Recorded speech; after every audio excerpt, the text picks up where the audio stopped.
Gulf ഫോക്കസിലേക്ക് പ്രിയ പ്രേക്ഷകർക്ക് സ്വാഗതം. ഞാൻ ഗോകുൽ രവി. വിശദമായ റിപ്പോർട്ടുകളിലേക്ക്. 2 മലയാളികളുടെ വധശിക്ഷ നടപ്പാക്കിയതായി UAE ഇന്ത്യൻ വിദേശകാര്യ മന്ത്രാലയത്തെ അറിയിച്ചു. മുഹമ്മദ് റിനാഷ് അരങ്ങിലോട്ട്, മുരളീധരൻ പെരുന്തട്ടവളപ്പിൽ എന്നിവരെയാണ് ശിക്ഷിച്ചത്. UAE അധികൃതർ 2025 ഫെബ്രുവരി 28-നാണ് ഇന്ത്യൻ എംബസി ഇക്കാര്യം അറിയിച്ചത്. UAE സർക്കാരിന് ദയാഹർജികളും മാപ്പപേക്ഷകളും അയക്കുന്നതുൾപ്പെടെ സാധ്യമായ എല്ലാ കോൺസുലാർ നിയമസഹായങ്ങളും എംബസി നൽകിയിരുന്നുവെന്ന് വിദേശകാര്യ മന്ത്രാലയം അറിയിച്ചു.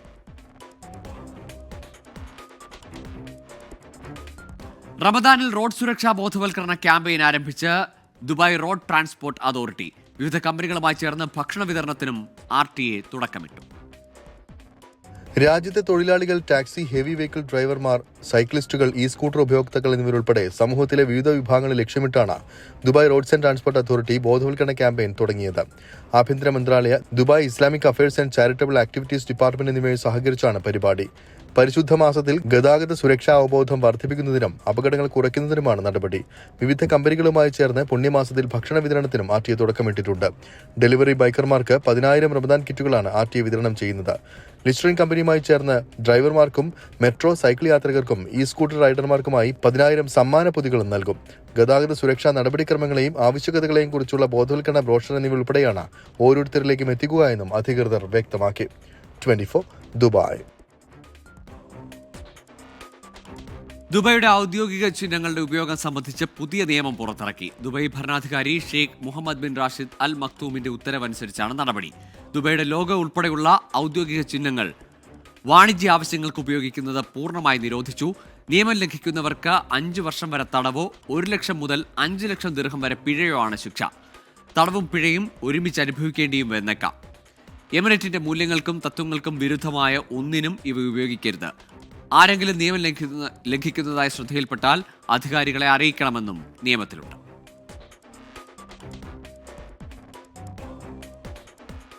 തദ്ദേശീയമായി നിർമ്മിച്ച ഉൽപ്പന്നങ്ങൾ പ്രോത്സാഹിപ്പിക്കുന്നതിനായി make it in the Emirates Ramadan market ആരംഭിച്ച് UAE ആധുനിക വ്യവസായ സാങ്കേതിക വിദ്യാ മന്ത്രാലയം.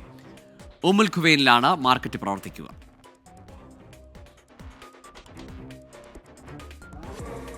Emirates council for rural development, ദേശീയ CSR fund, UAE food and beverages business group എന്നിവയുമായി ചേർന്ന് ഉമ്മുൽ ഖുവൈൻ ചേംബർ ഓഫ് കൊമേഴ്സിന്റെ പിന്തുണയോടുകൂടിയാണ് റമദാൻ മാർക്കറ്റ് പ്രവർത്തിക്കുന്നത്. UAE പ്രാദേശിക നിർമ്മാതാക്കളെയും ഉപഭോക്താക്കളെയും സഹായിക്കുക എന്ന ലക്ഷ്യത്തോടെയാണ് നടപടി. UAE പ്രഖ്യാപിച്ച ഇയർ ഓഫ് കമ്മ്യൂണിറ്റിക്ക് പിന്തുണയർപ്പിച്ചാണ് പുതിയ പദ്ധതിക്ക് തുടക്കമായിരിക്കുന്നത്. ദേശീയ ഉൽപ്പാദനവും ഉൽപ്പന്നങ്ങളും പിന്തുണയ്ക്കുന്നതിനുള്ള തങ്ങളുടെ പ്രതിബദ്ധതയാണ് make it in the Emirates Ramadan market ഉയർത്തിക്കാണിക്കുന്നതെന്ന് UAE വ്യവസായ ആധുനിക സാങ്കേതിക വിദ്യാ മന്ത്രാലയം under secretary his excellency Omar al Suwaidi പറഞ്ഞു. This initiative has many objectives. It comes at the year of community, and it is from the manufacturers to the community. The main objective also of this initiative is to raise awareness within our community of the competitiveness and also the quality of the local products manufactured here in the UAE. പ്രാദേശിക ഉൽപ്പന്നങ്ങളുടെ ഗുണനിലവാരം പ്രോത്സാഹിപ്പിക്കുകയും ഉപഭോക്താക്കളിൽ അവയെക്കുറിച്ചുള്ള ബോധവൽക്കരണം നടത്തുന്നതിനും market വഴി സാധ്യമാകുമെന്ന് Umm al Quwain chamber of commerce chairman Khalfan Ahmed മെസ്വർ പറഞ്ഞു. റമദാനിലെ ആദ്യ 2 ആഴ്ചകളിൽ മാർക്കറ്റ് പ്രവർത്തിക്കും. 24 ദുബായ്. മാഗ്നാറ്റ വെഞ്ചേഴ്സ് കമ്പനിയുടെ പുതിയ 2 സ്ഥാപനങ്ങൾ മദീനയിൽ പ്രവർത്തനം ആരംഭിച്ചു. ഫാസ്റ്റ് ഫുഡ്, കബാബ് വിഭവങ്ങളുമായി ഇംപാല ഡോണറും ജലാറ്റോ ഐസ്ക്രീം ഷോപ്പുമാണ് കഴിഞ്ഞ ദിവസം ഉദ്ഘാടനം ചെയ്തത്. മദീനയിൽ ഹറം പള്ളിയുടെ തൊട്ടടുത്താണ് സ്ഥാപനങ്ങൾ പ്രവർത്തിക്കുന്നത്. റെസ്റ്റോറന്റ് മേഖലയിൽ ദീർഘകാലത്തെ പരിചയസമ്പത്തുള്ള മാഗ്നാറ്റ വെഞ്ചേഴ്സ് കമ്പനിയുടെ 2 ബ്രാഞ്ചുകളാണ് കഴിഞ്ഞ ദിവസം മദീനയിൽ പ്രവർത്തനം ആരംഭിച്ചത്. ഫാസ്റ്റ് ഫുഡ്, കബാബ് വിഭവങ്ങളുമായി ഇംപാല ഡോണറും ഐസ്ക്രീം, ജ്യൂസ്, കോഫി വിഭവങ്ങളുമായി ജലാറ്റോ ഡിവിനോയുടെ ഫ്രാഞ്ചൈസിയുമാണ് പുതിയ ശാഖകൾ. മദീനയിലെ ഹറം പള്ളിക്ക് സമീപത്തുള്ള സംസം പുൽമാൻ ഹോട്ടലിന് പിന്നിൽ അസാഫിയ മ്യൂസിയം ആൻഡ് പാർക്ക് മാളിലെ റൂഫ് ടോപ്പിലാണ് 2 ഷോപ്പുകളും പ്രവർത്തിക്കുന്നത്. ഹറം പള്ളിയിൽ റൗളയുടെ എതിർഭാഗത്ത് 301 നമ്പർ ഗേറ്റിലൂടെ പുറത്തു കടന്നാൽ തൊട്ടടുത്താണ് അസാഫിയ മാൾ. ഇംപാല ഡോണറിന്റെ ഉദ്ഘാടനം മയൂരി ഗ്രൂപ്പ് ചെയർമാൻ TK സദഖത്തുള്ളയും പത്നി വഹിദ സദഖത്തുള്ളയും കൂടി നിർവഹിച്ചു. ജലാറ്റോ ഐസ്ക്രീം ഷോപ്പിന്റെ ഉദ്ഘാടനം നജീബ് മോയിൻ നിർവഹിച്ചു. 5 വർഷത്തിനുള്ളിൽ 20 ഷോപ്പുകൾ കൂടി തുറക്കുകയാണ് ലക്ഷ്യമെന്ന് MD സനൂപ് പറഞ്ഞു. നമ്മൾ ഓൾറെഡി ഒരു 10-22 വർഷമായി സൗദി അറേബ്യയിൽ ഏകദേശം ഈ റെസ്റ്റോറൻറ്റ് ഫീൽഡിനായിരുന്നു ഫാസ്റ്റ് ഫുഡ് ഐറ്റംസ് ഉള്ളത്. പിന്നെ ഓൾറെഡി ഇപ്പോൾ ഐസ്ക്രീം, കോഫി ഷോപ്പ്, പിസ്സ ആ ഒരു മേഖലയിൽ കൂടി ഇപ്പോൾ കുതി കയറിയിട്ടുണ്ട്. അപ്പോൾ നമ്മളിപ്പോൾ ഉള്ളത് ഇത്രയും കാലമായിട്ടുള്ള മക്കത്തുള്ള എക്സ്പീരിയൻസ് ആണ് ഉണ്ടായിരുന്നത്. ഇപ്പോൾ പുതുതായിട്ട് മദീനത്തേക്ക് നമ്മളൊരു വർഷമായിട്ട് ഇങ്ങോട്ട് വന്നിട്ടുണ്ട്. ഇവിടുന്ന് അങ്ങോട്ടുള്ള ഒരു 2030 വിഷയമുള്ളൊരു 20 ഷോപ്പും കൂടി നമുക്ക് ഓപ്പൺ ആക്കണം എന്നുള്ളൊരു അംബിഷൻ കൂടിയാണുള്ളത്. റെസ്റ്റോറന്റുകൾക്ക് പുറമെ ഗ്രൂപ്പിന് കീഴിൽ കോൺട്രാക്ടിംഗ് ആൻഡ് ഡിസൈനിംഗ് സർവീസുമുണ്ട്. തീർത്ഥാടകരുടെ സൗകര്യം കണക്കിലെടുത്താണ് ഹറമിന് തൊട്ടടുത്ത് റെസ്റ്റോറന്റുകൾ തുറന്നതെന്ന് പ്രോജക്ട് ഡയറക്ടർ റിയാസ് അഹമ്മദ് പറഞ്ഞു. ഇവിടെ വരികയാണെങ്കിൽ മ്യൂസിയം കാണാം, നല്ലൊരു ഫുഡ് കഴിക്കാം, നല്ല രൂപത്തിൽ ഇൻഷാ അല്ലാഹ് നല്ല വൃത്തിയോട് ഹൈജീനിക് ആയിട്ടുള്ള ഫുഡ് കഴിക്കാനുള്ള ഒരു അവസരം കൂടി ഉണ്ടാക്കണം എന്ന് വിചാരിച്ചിട്ടാണ് നമ്മൾ ഹറമിൻ്റെ അടുത്ത് ഇത്തരം ഒരു റെസ്റ്റോറൻറ്റ് തുടങ്ങാൻ, ഒരു സ്ഥാപനം തുടങ്ങാനുള്ള ഒരു തീരുമാനത്തിലെത്തിയിരിക്കുന്നു. മക്കയിലും മദീനയിലുമായി ഗ്രൂപ്പിന് കീഴിൽ ഇപ്പോൾ 9 റെസ്റ്റോറന്റുകൾ ആണുള്ളത്. മദീനയിൽ പുതുതായി ആരംഭിച്ച റെസ്റ്റോറന്റുകൾക്ക് സമീപത്ത് ഷവർമ സിറ്റി നേരത്തെ തന്നെ പ്രവർത്തിക്കുന്നുണ്ട്. സൗദിയിലെ പ്രമുഖ ഷോപ്പിംഗ് മാളുകൾ കേന്ദ്രീകരിച്ചാണ് മഗ്നാറ്റ വെഞ്ചേഴ്സ് സ്ഥാപനങ്ങൾ നടത്തുന്നത്. മക്കയിൽ ജബൽ നൂറിലെ Hira cultural centre, clock tower, Hilton tower, Safa tower തുടങ്ങിയവയിലെല്ലാം റെസ്റ്റോറന്റുകളുണ്ട്. ഉദ്ഘാടന ചടങ്ങിൽ Medina area manager Sanjith, Mecca area manager Rasheed Pookkadan, Jafar Moin, Jasir, Thameer, Abdulla തുടങ്ങിയവർ പങ്കെടുത്തു. മദീനയിൽ നിന്നും ജലീൽ കണമകലം, 24.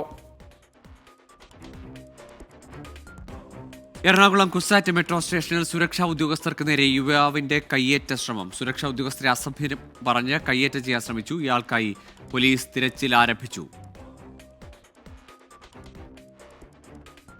അമൽ സുരേന്ദ്രനുണ്ട് കൊച്ചിയിൽ നിന്ന് വിശദാംശങ്ങളുമായി. അമൽ, ഇയാളെ ഈ സുരക്ഷാ ഉദ്യോഗസ്ഥർ കസ്റ്റഡിയിലെടുക്കുന്നതാണ് ദൃശ്യങ്ങളിൽ നിന്ന് മനസ്സിലാക്കുന്നത്. ഇനി പിന്നീട് ഇയാൾ എങ്ങോട്ട് പോയി? ഗൂഗിൾ എന്തായാലും എറണാകുളം സിറ്റിയിൽ ലഹരി ഉപയോഗിക്കുന്ന യുവാക്കളുടെ വിളയാട്ടം തുടങ്ങിയിട്ട് നാളുകളായി. ഇതിനു മുൻപും പോലീസിന് നേരെയുള്ള ഇത്തരത്തിൽ ലഹരി ഉപയോഗിച്ചുകൊണ്ടുള്ള യുവതിയുടെയും യുവാവിന്റെയും ഒക്കെ ആക്രമണങ്ങൾ നമ്മൾ കണ്ടതാണ്. ഏതായാലും നമുക്ക് കിട്ടിയ ദൃശ്യങ്ങളിൽ ഈ യുവാവ് മെട്രോയുടെ സുരക്ഷാ ജീവനക്കാരെ, അതായത് കുസാറ്റ് മെട്രോ സ്റ്റേഷനിലെ സുരക്ഷാ ജീവനക്കാർക്ക് നേരെ അകൃത്യവർഷം നടത്തുകയും അവരെ കയ്യേറ്റം ചെയ്യാൻ ശ്രമിക്കുകയുമാണ് നമ്മൾ കാണാൻ സാധിക്കുന്നത്. അപ്പോൾ ഈ സുരക്ഷാ ജീവനക്കാർ ഈ ഒരു ലഹരിക്ക് അടിമയായി എന്ന് സംശയിക്കുന്ന തരത്തിൽ പ്രവർത്തിച്ച ഈ ഒരാളെ പ്രതിരോധിക്കാനുള്ള ശ്രമങ്ങൾ നടത്തുന്നത്. അതിനുശേഷം ഇയാളെ ബലമായി തന്നെ അവിടെ നിന്ന് മാറ്റുന്ന ദൃശ്യങ്ങളാണ് നമുക്ക് ലഭിച്ചിട്ടുള്ളത്. അതിനുശേഷം ഇയാളെ കുറിച്ച് യാതൊരു വിവരവും ഇപ്പോൾ ലഭ്യമായിട്ടില്ല.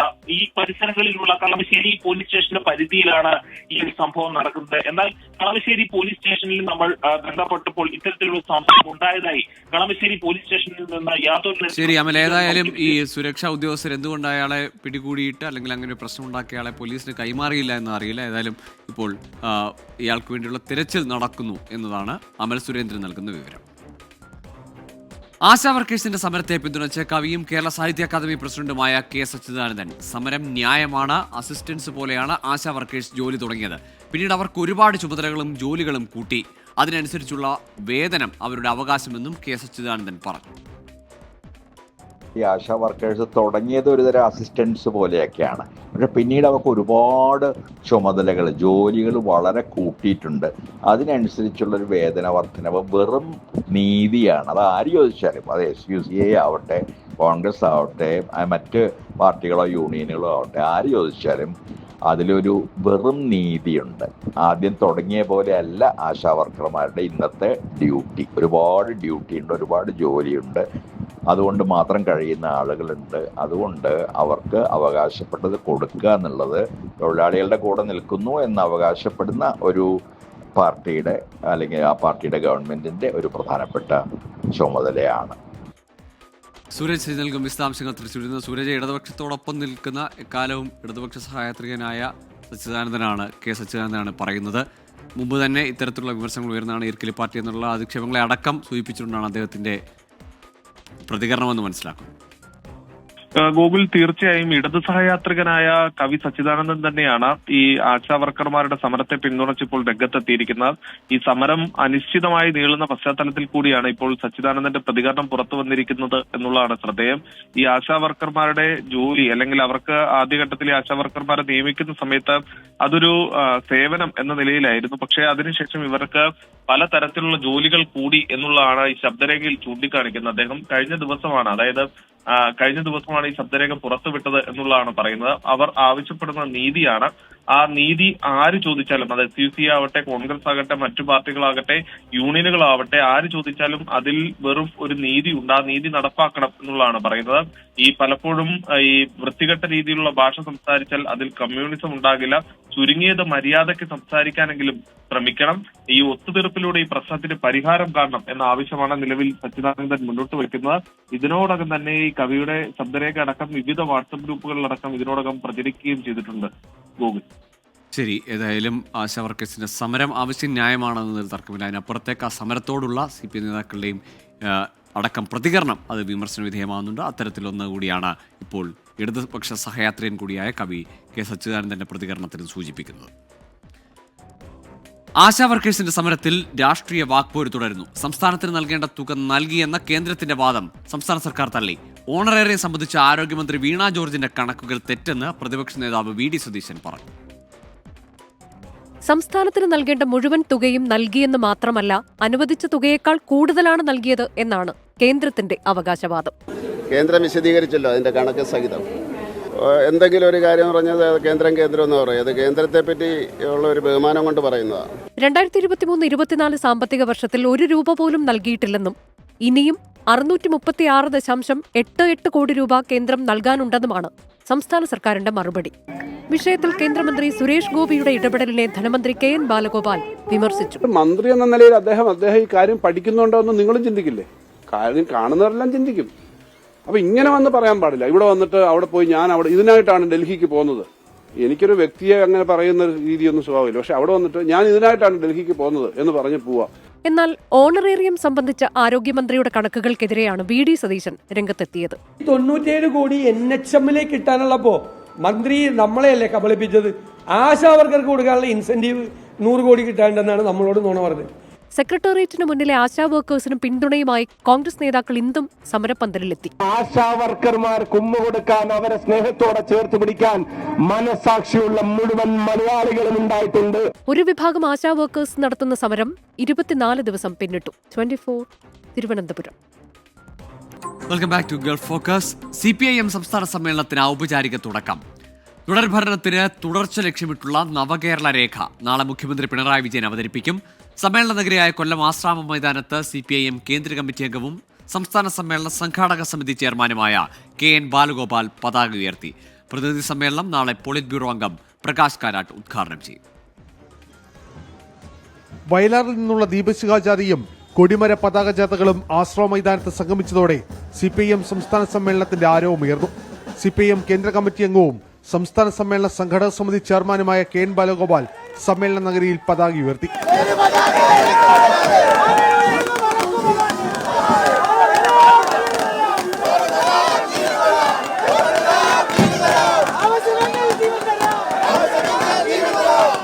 നാളെ പ്രതിനിധി സമ്മേളന നഗരിയായ കൊല്ലം ടൗൺ ഹാളിൽ സമ്മേളനത്തിന്റെ പതാക കേന്ദ്ര കമ്മിറ്റി അംഗം AK ബാലൻ ഉയർത്തും.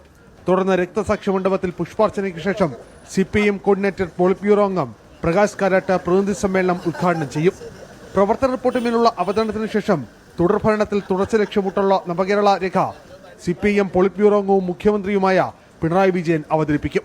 തുടർന്ന് 7-ന് പ്രവർത്തന റിപ്പോർട്ടിന്മേലുള്ള പൊതുചർച്ചയും നടക്കും. നവകേരള രേഖയിൽ 8-ാം തീയതിയാണ് ചർച്ച നടക്കുന്നത്. പ്രവർത്തന റിപ്പോർട്ടിന്മേലുള്ള ചർച്ചയ്ക്ക് 8-ന് പാർട്ടി സെക്രട്ടറി മറുപടി പറയും. നവകേരള രേഖയുമായി ബന്ധപ്പെട്ട ചർച്ചയ്ക്ക് 9-ന് മുഖ്യമന്ത്രി പിണറായി വിജയനാകും മറുപടി പറയുക. AK ബാലനാണ് സമ്മേളനത്തിന്റെ പ്രൊസീഡിയത്തെ നിയന്ത്രിക്കുന്നത്. 24 കൊല്ലം. CPIM-ലെ പ്രായപരിധി നിലപാട് വ്യക്തമാക്കി കേന്ദ്ര നേതൃത്വം. സംസ്ഥാന ഘടകങ്ങൾക്ക് തീരുമാനമെടുക്കാമെന്ന് CPIM പോളിറ്റ് ബ്യൂറോ അംഗം പ്രകാശ് കാരാട്ട് പറഞ്ഞു. സവിശേഷ മികവ് പുലർത്തുന്നവർക്ക് പ്രായപരിധിയിൽ ഇളവ് നൽകാൻ പാർട്ടിയുടെ ഭരണഘടനാപരമായ സംരക്ഷണം വേണമെന്ന് കേന്ദ്ര കമ്മിറ്റി അംഗം AK ബാലൻ അഭിപ്രായപ്പെട്ടു. 75 വയസ്സ് തികഞ്ഞവരെ മാത്രമേ സംസ്ഥാന സമ്മേളനത്തിൽ ഒഴിവാക്കുകയുള്ളൂവെന്ന് സംസ്ഥാന സെക്രട്ടറി MV ഗോവിന്ദൻ വ്യക്തമാക്കി. 75 വയസ്സ് പിന്നിട്ടവരെ നേതൃസമിതികളിൽ നിന്ന് ഒഴിവാക്കാനുള്ള തീരുമാനം നടപ്പിലാക്കുമ്പോൾ പ്രമുഖ നേതാക്കളാണ് കൊല്ലം സംസ്ഥാന സമ്മേളനത്തോടെ പുറത്തുപോകുന്നത്. പ്രായപരിധി അടിസ്ഥാനമാക്കിയുള്ള ഒഴിവാക്കൽ സംബന്ധിച്ച് നേതാക്കൾക്കിടയിൽ വലിയ ആശയക്കുഴപ്പങ്ങളുണ്ട്. 75 വയസ്സ് തികയാൻ പോകുന്നവരെയാണോ ഒഴിവാക്കുന്നത് അതോ പൂർത്തിയായവരെയാണോ എന്നതിലാണ് ആശയക്കുഴപ്പം. മാനദണ്ഡം എന്തായാലും സവിശേഷമായ പ്രവർത്തന മികവ് പുലർത്തുന്നവർക്ക് ഇളവ് നൽകണമെന്ന അഭിപ്രായവും പാർട്ടിയിൽ ശക്തമാണ്. പ്രത്യയശാസ്ത്രപരമായി, സംഘടനാപരമായി, രാഷ്ട്രീയമായി ഔട്ട്സ്റ്റാൻഡിംഗ് ആയിട്ടുള്ള ആൾക്കാർക്ക് കഴിഞ്ഞ പ്രാവശ്യം സഖാവ് പിണറായിക്ക് കൊടുത്തതുപോലെ തന്നെയുള്ള എക്സംപ്ഷൻ അത് നിലവിലുള്ള പാർട്ടി കമ്മിറ്റിക്ക് തോന്നിയാൽ അവരെ നിലനിർത്തണം. ഭരണഘടനാപരമായിട്ട് തന്നെ ആ രൂപത്തിലുള്ള ഒരു പ്രൊട്ടക്ഷൻ ഉണ്ടാകണം എന്നുള്ള അഭിപ്രായക്കാരനാണ് വ്യക്തിപരമായിട്ട് ഞാൻ. നേതൃസമിതികളിൽ അംഗമാകുന്നതിനുള്ള പരമാവധി പ്രായം 75 കണ്ണൂർ പാർട്ടി കോൺഗ്രസ് തീരുമാനിച്ചെങ്കിലും ആർക്കൊക്കെ ഇളവ് നൽകണമെന്ന കാര്യത്തിൽ സംസ്ഥാന ഘടകങ്ങൾക്ക് തീരുമാനമെടുക്കാമെന്നാണ് കേന്ദ്ര നേതൃത്വത്തിന്റെ നിലപാട്. Kerala, each state has their own limit decided. They can decide it, state committee. Each state has their own decision on this. അല്ലല്ല പറഞ്ഞ ഏജ് ലിമിറ്റ് തീരുമാനിക്കേണ്ടത് സ്റ്റേറ്റ് കമ്മിറ്റിയാണ്. സെൻട്രൽ കമ്മിറ്റിക്ക് വേണ്ടി സെൻട്രൽ കമ്മിറ്റി എടുക്കും, പിന്നെ state committees take for their states. സമ്മേളനകാലത്ത് 75 വയസ്സ് പൂർത്തിയായവരെ മാത്രമേ ഒഴിവാക്കിയുള്ളൂ എന്ന് സംസ്ഥാന നേതൃത്വവും വ്യക്തമാക്കുന്നു. MV ഗോവിന്ദന്റെ ഈ വാക്കുകൾ പാർട്ടി നേതാക്കൾക്ക് വലിയ ആശ്വാസമാണ് നൽകുന്നത്. 75 വയസ്സാകാൻ ഏതാനും മാസങ്ങൾ മാത്രം ബാക്കിയുള്ള നേതാക്കൾക്ക് ഇളവ് ലഭിക്കുമെന്ന സൂചനയാണ് ഇതിലൂടെ പുറത്തുവരുന്നത്. TP രാമകൃഷ്ണനും EP ജയരാജനുമൊക്കെ ഇതിൽ ഉൾപ്പെടുന്നു. ഓഗസ്റ്റ് മാസത്തിൽ 75 തികയുന്ന AK ബാലനും ഇളവ് ലഭിച്ചേക്കാം. എന്നാൽ വ്യക്തിപരമായി ഇനി തുടരാനില്ലെന്ന വികാരത്തിലാണ് AK ബാലൻ. കൊല്ലത്ത് നിന്ന് സതീഷിനും അഭിലാഷ് തൊഴിലുംകോടിനൊപ്പം R ശ്രീജിത്ത്, 24. മലയാള സിനിമയിലെ പിന്നണി ഗായികയും 2 ഗായകരും സ്ഥിരം ലഹരി ഉപയോഗിക്കുന്നുവെന്ന് എക്സൈസ്. യുവനടന്മാരിൽ പ്രമുഖരായ ഒരാളുടെ വാഹനത്തിൽ നിന്ന് ലഹരി ഉപയോഗത്തിന്റെ തെളിവുകൾ എക്സൈസിന് ലഭിച്ചു. നിലവിൽ 10-ലധികം ഗായകരാണ് എക്സൈസിന്റെ നിരീക്ഷണത്തിലുള്ളത്. ചില യുവഗായകർ സ്ഥിരം രാസലഹരി ഉപയോഗിക്കുന്നവരാണെന്ന് എക്സൈസ് കണ്ടെത്തിയതിന് പിന്നാലെയാണ് അന്വേഷണം സിനിമാ മേഖലയിലെ പാട്ടുകാരിലേക്കും കേന്ദ്രീകരിക്കുന്നത്. ഒരു പിന്നണി ഗായികയും 2 യുവഗായകരും നിരോധിത ലഹരി ഉപയോഗിക്കുന്നതിന്റെ തെളിവുകൾ എക്സൈസിന് ലഭിച്ചു. സിനിമാ മേഖലയിൽ ഒരു യുവ നായക നടന്റെ വാഹനത്തിൽ നിന്ന് ലഹരി ഉപയോഗവുമായി ബന്ധപ്പെട്ട നിർണായക തെളിവുകളും എക്സൈസ് ശേഖരിച്ചിട്ടുണ്ട്.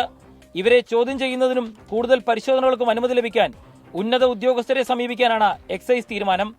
കൃത്യമായ തെളിവുകൾ ലഭിച്ചാലും ചോദ്യം ചെയ്യുമ്പോൾ ഉദ്യോഗസ്ഥർക്കെതിരെ നടപടി വരുന്നതാണ് ഇത്തരം കേസുകളിൽ എക്സൈസിന്റെ മെല്ലെപ്പോക്കിനിടയാക്കുന്നത്. അനുമതി ലഭിച്ചാൽ സിനിമാ മേഖലയിലെ ലഹരി ഉപയോഗിക്കുന്നവരെ ചോദ്യം ചെയ്യുന്നതിന് വിളിച്ചു വരുത്താനും എക്സൈസ് ആലോചിക്കുന്നുണ്ട്. ലഹരിക്കെതിരായ പോരാട്ടത്തിൽ യുവാക്കളെ വലിയ രീതിയിൽ ഉപദേശിക്കുന്ന ഗായകനും ഗായികയും സിനിമാ നടനും ഉൾപ്പെടെ എക്സൈസ് തയ്യാറാക്കിയ പട്ടികയിൽ ഉൾപ്പെട്ടിട്ടുണ്ട് എന്നുള്ളതാണ് ശ്രദ്ധേയമായ കാര്യം. ഇത്തരക്കാർക്കെതിരായ കേസുകൾ ശരിയായ രീതിയിൽ മുന്നോട്ട് പോകുമോ എന്നുള്ളതാണ് ഉയരുന്ന ചോദ്യം. S. ശ്യാംകുമാർ, 24, കൊച്ചി. റാഗിംഗ് തടയാൻ സംസ്ഥാന സർക്കാർ കർശന നടപടി സ്വീകരിക്കണമെന്ന് ഹൈക്കോടതി. സംസ്ഥാനത്തെ റാഗിംഗ് കേസുകളിൽ UGCയെ കക്ഷി ചേർക്കാൻ റാഗിംഗ് കേസുകൾ പരിഗണിക്കാനായി രൂപീകരിച്ച പ്രത്യേക ബെഞ്ച് നിർദ്ദേശം നൽകി. റാഗിംഗുമായി ബന്ധപ്പെട്ട കേസിൽ കക്ഷി ചേരുമെന്ന് രമേശ് ചെന്നിത്തല 24നോട് പറഞ്ഞു. സംസ്ഥാനത്ത് വിവിധ സ്കൂളുകളിലും കോളേജ് ക്യാമ്പസുകളിലും ക്രൂരമായ റാഗിംഗ് റിപ്പോർട്ട് ചെയ്തതിന് പിന്നാലെയാണ് ശക്തമായ നടപടിയുമായി ഹൈക്കോടതി രംഗത്തെത്തിയത്. സംസ്ഥാനത്തെ റാഗിംഗ് വിരുദ്ധ നിയമം പരിഷ്കരിക്കണമെന്ന് ഹൈക്കോടതി ആവശ്യപ്പെട്ടു. റാഗിംഗ് വിരുദ്ധ നിയമത്തിന് കീഴിൽ ചട്ടങ്ങൾ രൂപീകരിക്കണം. UGC മാർഗനിർദ്ദേശങ്ങളുടെ പശ്ചാത്തലത്തിൽ വേണം ചട്ടങ്ങൾ. ഇതിനായി വിവിധ മേഖലകളിലെ വിദഗ്ധരെ ഉൾപ്പെടുത്തി വർക്കിംഗ് ഗ്രൂപ്പ് രൂപീകരിക്കണമെന്നും കോടതി ആവശ്യപ്പെട്ടു. സംസ്ഥാന ജില്ലാ തലങ്ങളിൽ റാഗിംഗ് വിരുദ്ധ സമിതി പ്രവർത്തിക്കുന്നുവെന്ന് ഉറപ്പാക്കണമെന്നും ഹൈക്കോടതി നിർദ്ദേശങ്ങൾ നടപ്പാക്കി അറിയിക്കണമെന്നും ഡിവിഷൻ ബെഞ്ചിന്റെ ഉത്തരവുണ്ട്. കേസിൽ നാളെ കക്ഷി ചേരുമെന്നും ചെന്നിത്തല. ഈ റാഗിങ്ങുമായി ബന്ധപ്പെട്ട് കഴിഞ്ഞ അതുപോലെ ക്ലീൻ ക്യാമ്പസ്, സേഫ് ക്യാമ്പസ് എന്നൊരു പദ്ധതി നടപ്പാക്കിയ മുൻ ആഭ്യന്തരമന്ത്രിയാണ് ഞാൻ. എനിക്ക് വലിയ വിഷമമുണ്ട് ഇതെല്ലാം കാണുമ്പോൾ. അതുകൊണ്ടാണ് ഞാൻ കക്ഷി ചേരാൻ തീരുമാനിച്ചത്. ഇനിയും കേരളത്തിൽ റാഗിംഗ് ഒരിക്കലും ഉണ്ടാകാത്ത നിലയിലുള്ള ഹൈക്കോടതിയുടെ തീരുമാനം ഉണ്ടാകണം. സംസ്ഥാന നിയമസേവന അതോറിറ്റിയുടെ പൊതുതാൽപര്യ ഹർജി ഫയലിൽ സ്വീകരിച്ച കോടതി ഉന്നത വിദ്യാഭ്യാസ വകുപ്പ് ഉൾപ്പെടെയുള്ള എതിർകക്ഷികൾക്ക് നോട്ടീസ് അയച്ചു. സംസ്ഥാന നിയമസേവന അതോറിറ്റിയുടെ ഹർജിയിൽ UGCയെയും കക്ഷി ചേർത്തിട്ടുണ്ട്. 24 കൊച്ചി. കൊച്ചി കാക്കനാട് തെങ്ങോട് 10ാം ക്ലാസ് വിദ്യാർത്ഥിനിയുടെ ശരീരത്തിൽ നായ്ക്കുരുണക്കായി എറിഞ്ഞ സംഭവത്തിൽ വിദ്യാഭ്യാസ വകുപ്പിന്റെ നടപടി. കുട്ടി അതിക്രമത്തിനിരയായിട്ടും വേണ്ട സഹായം ചെയ്യാതിരുന്ന 3 അധ്യാപകരെ സസ്പെൻഡ് ചെയ്തു. ഒരു അധ്യാപികയെ സ്ഥലം മാറ്റുകയും ചെയ്തു. 10ാം ക്ലാസ്സുകാരിയുടെ ദേഹത്ത് നായ്ക്കുരുണക്കായിട്ട വിദ്യാർത്ഥിനികളുടെ പരീക്ഷാ സെന്റർ മാറ്റി. 24 ഇംപാക്ട്. കാക്കനാട് തെങ്ങോട് സ്കൂളിൽ പഠിക്കുന്ന 10ാം ക്ലാസ്സുകാരിക്ക് നേരെയായിരുന്നു സഹപാഠികൾ ക്രൂരത കാട്ടിയത്. ക്ലാസ്സിലിരുന്ന പെൺകുട്ടിയുടെ ശരീരത്ത് നായ്ക്കുരുണക്കായി എറിഞ്ഞായിരുന്നു ക്രൂരത. 15 ദിവസത്തോളം കുട്ടി ആശുപത്രിയിൽ കിടക്കേണ്ട സാഹചര്യമാണ് ഉണ്ടായത്. കുട്ടിക്ക് നേരെ സ്കൂളിൽ വെച്ച് അതിക്രമമുണ്ടായിട്ടും സംഭവം കണ്ടില്ലെന്ന നിലയിലാണ് അധ്യാപകർ പെരുമാറിയത്. കുട്ടിയുടെ ദുരവസ്ഥ 24 വാർത്തയാക്കിയതിന് പിന്നാലെയാണ് വിദ്യാഭ്യാസ വകുപ്പ് അന്വേഷണം പ്രഖ്യാപിച്ചത്. ഈ അന്വേഷണ റിപ്പോർട്ടിന്റെ അടിസ്ഥാനത്തിലാണ് അധ്യാപകരായ ശ്രീകാന്ത്, ജിഷ, ദീപ എന്നിവരെ സസ്പെൻഡ് ചെയ്യുകയും രാജി എന്ന അധ്യാപികയെ തിരുമാറാടി സ്കൂളിലേക്ക് സ്ഥലം മാറ്റുകയും ചെയ്തത്. കുട്ടിയുടെ ശരീരത്ത് നായ്ക്കുരുണക്കായി എറിഞ്ഞ 2 വിദ്യാർത്ഥികളുടെ പരീക്ഷാ സെന്ററും മാറ്റിയിട്ടുണ്ട്. തൃക്കാക്കര ഗവൺമെന്റ് ഹൈസ്കൂളിലേക്കാണ് ഇരുവരുടെയും പരീക്ഷാ സെന്റർ മാറ്റിയത്. സംഭവത്തിൽ കൂടുതൽ തുടർ നടപടികൾ ഉണ്ടാവുമെന്നും അധികൃതർ വ്യക്തമാക്കി. SSLC പരീക്ഷ കഴിഞ്ഞ ശേഷം കേസിൽ പ്രതികളായ അധ്യാപകരുടെയും വിദ്യാർത്ഥികളുടെയും മൊഴി രേഖപ്പെടുത്തി തുടർ നടപടികൾ ഉണ്ടാകുമെന്ന് പോലീസും അറിയിച്ചു. കേസിന്റെ തുടക്കത്തിൽ ഇൻഫോ പാർക്ക് പോലീസിനും വലിയ വീഴ്ചയാണ് സംഭവിച്ചത്. S. ശ്യാംകുമാർ, 24, കൊച്ചി. ഗൾഫ് ഫോക്കസിലേക്ക് വീണ്ടും. വാളയാർ പീഡന കേസിൽ പെൺകുട്ടികളുടെ അമ്മയെയും രണ്ടാനച്ഛനെയും കൂടുതൽ കേസുകളിൽ പ്രതികളാക്കി CBI. പെൺകുട്ടികളെ ലൈംഗിക പീഡനത്തിന് ഇരയാക്കിയതിൽ അമ്മയ്ക്കും പങ്കുണ്ടെന്നാണ് CBI കണ്ടെത്തൽ. CBI സമർപ്പിച്ച കുറ്റപത്രങ്ങൾ കൊച്ചിയിലെ പ്രത്യേക CBI കോടതി അംഗീകരിച്ചു. വിചാരണയ്ക്ക് മുന്നോടിയായി കൊച്ചിയിലെ പ്രത്യേക കോടതിയിൽ കേസിന്റെ പ്രാരംഭവാദം ഇന്ന് ആരംഭിച്ചു. ഇതിനിടയിലാണ് അമ്മയെയും രണ്ടാനച്ഛനെയും 3 കേസുകളിൽ കൂടി പ്രതി ചേർത്ത് CBI സമർപ്പിച്ച കുറ്റപത്രങ്ങൾ കോടതി അംഗീകരിച്ചത്. അമ്മയ്ക്കും അച്ഛനും സമൻസ് അയക്കണോ എന്നതിൽ ഈ മാസം 25-ന് തീരുമാനമെടുക്കും. വാളയാറിൽ പ്രായപൂർത്തിയാകാത്ത പെൺകുട്ടികളെ ലൈംഗിക പീഡനത്തിന് ഇരയാക്കിയതിൽ അമ്മയ്ക്കും പങ്കുണ്ടെന്നാണ് CBI കണ്ടെത്തൽ. ആകെയുള്ള 9 കേസുകളിൽ 6 അമ്മയെയും അച്ഛനെയും പ്രതി ചേർത്തതായി CBI കോടതിയെ അറിയിച്ചു. 3 കേസുകളിൽ പ്രതി ചേർക്കാനുള്ള നടപടികൾ തുടരുകയാണ്. മക്കളുടെ മുന്നിൽ വെച്ച് 1-ാം പ്രതി അമ്മയുമായി ലൈംഗിക ബന്ധത്തിലേർപ്പെട്ടെന്നും ഇളയ കുട്ടിയെ പ്രകൃതി വിരുദ്ധ ലൈംഗിക പീഡനത്തിന് ഇരയാക്കിയത് അമ്മയുടെ അറിവോടെയാണെന്നും കൊച്ചി CBI കോടതിയിൽ നൽകിയ കുറ്റപത്രത്തിൽ അന്വേഷണ സംഘം വ്യക്തമാക്കുന്നു. സംസ്ഥാന പോലീസ് അന്വേഷണത്തിനെതിരെ കുട്ടിയുടെ അമ്മ നൽകിയ ഹർജിയിൽ അന്വേഷണമേറ്റെടുത്ത CBI അമ്മയെ 2-ാം പ്രതിയും അച്ഛനെ 3-ാം പ്രതിയുമാക്കിയാണ് കുറ്റപത്രം നൽകിയത്. ആത്മഹത്യാ പ്രേരണ കുറ്റം ഉൾപ്പെടെ വിവിധ വകുപ്പുകളും ചുമത്തി. S. ശ്രീകാന്ത്, 24, കൊച്ചി. ഇതോടെ ഗൾഫ് ഫോക്കസ് പൂർണ്ണമാകുന്നു. Good night.